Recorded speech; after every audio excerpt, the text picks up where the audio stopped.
When you need mealtime inspiration, it's worth shopping Kroger, where you'll find over 30,000 mouth-watering choices that excite your inner foodie. And no matter what tasty choice you make, you'll enjoy our everyday low prices, plus extra ways to save, like digital coupons worth over $600 each week. You can also save up to $1 off per gallon at the pump with fuel points. More savings and more inspiring flavors make shopping Kroger worth it every time. Kroger, fresh for everyone. Fuel restrictions apply.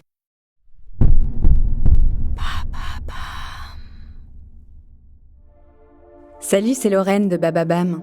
Vendredi signifie le jour de Vénus. Vénus, c'est la déesse de l'amour dans la mythologie romaine. Et si vous écoutez True Story, c'est que vous aimez que l'on vous raconte des histoires extraordinaires.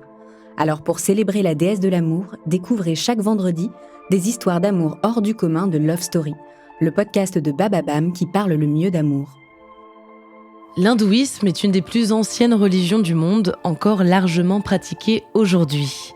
J'avais envie dans cette saison de raconter un mythe de cette cosmogonie, tout en étant, je l'avoue, un peu perdu face à sa richesse et sa complexité.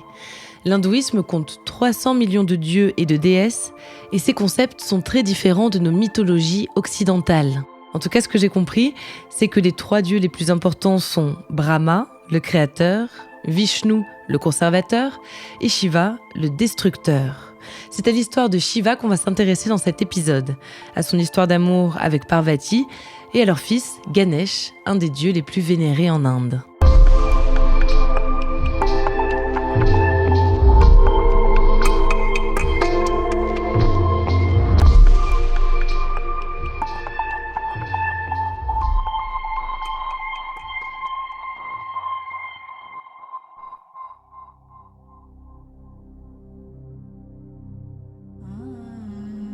Parmi les 3 dieux qui forment la Trimurti, la trinité hindoue, Shiva est sans doute le plus complexe et le plus contradictoire. Il est le dieu destructeur qui réduit l'univers en cendres pour ensuite le reconstruire. Il est à la fois terrifiant et bienveillant. Shiva est vêtu d'une peau de tigre qui représente son emprise sur la nature. Il est armé d'une sorte de trident, le Trishula. Il est présenté avec un 3e œil et un cobra autour du cou. De sa chevelure s'écoule le Gange, le fleuve sacré de l'hindouisme. Sa monture est un taureau blanc appelé Nandi. Shiva a les yeux mi-clos. Il les ouvre à la création du monde et les ferme pour mettre fin à l'univers et amorcer un nouveau cycle. Parvati est le versant féminin de Shiva, une version de Shakti, la déesse mère.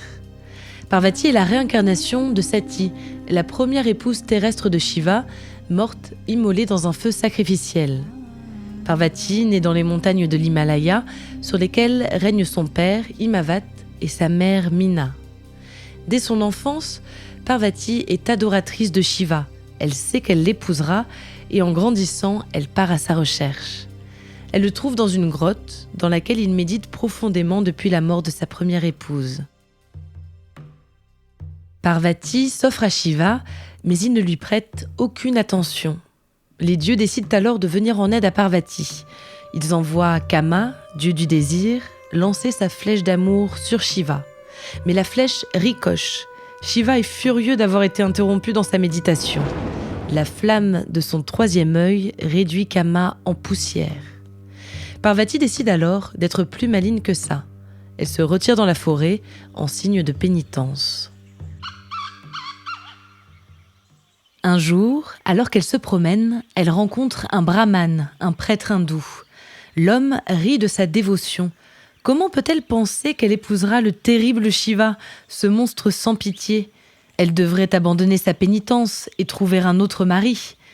Parvati lui répond avec force. Honte à lui de parler ainsi des dieux et de remettre en cause sa vénération. Elle lui assure, elle restera toujours fidèle à Shiva. À ce moment-là, l'homme se transforme. C'était en fait Shiva, déguisé pour tester Parvati. Touché par sa sincère dévotion, il accepte de l'épouser. Parvati est le symbole de l'épouse dévouée, déterminée dans son amour. Grâce à elle, l'homme réalise son potentiel créatif. Parvati a le talent de révéler à Shiva les vérités de son esprit. Shiva doit partir pour un long voyage. Pendant son absence, Parvati décide alors d'enfanter seule pour combler sa solitude. Un jour, alors qu'elle prend un bain, son fils Ganesh, âgé de 5 ans, monte la garde devant la porte. Shiva apparaît. Il revient de la guerre et fait face à cet enfant qu'il ne connaît pas. Ganesh, comme sa mère le lui a demandé, interdit à ce visiteur d'entrer. Alors Shiva, dont on commence maintenant à connaître la patience, coupe la tête de Ganesh. Quand Parvati s'en rend compte, elle est inconsolable. Elle ordonne à Shiva de ramener son fils à la vie. Shiva lui fait alors une promesse. Il remplacera la tête de son fils par celle du premier enfant qui se présentera à lui, hors de la vue de sa mère. Shiva part en quête de cet enfant. Il tombe sur un éléphanteau dont la mère dort en lui tournant le dos. Cela correspond à sa promesse. En offrant cette tête d'éléphant à Ganesh, Shiva le ressuscite et assume ainsi sa paternité. Du mythe de Ganesh, une autre version, moins connue, existe. À la demande des dieux, Shiva crée Ganesh à son image, très beau et très intelligent. Ganesh séduit alors toutes les femmes en oubliant sa tâche divine, de distinction du bien et du mal. Parvati l'aurait alors condamné à avoir la tête d'un éléphant et le gros ventre qu'on lui connaît. Parvati est la forme bienveillante de Shakti, la déesse mère. Mais il existe d'autres formes d'épouses alliées à Shiva.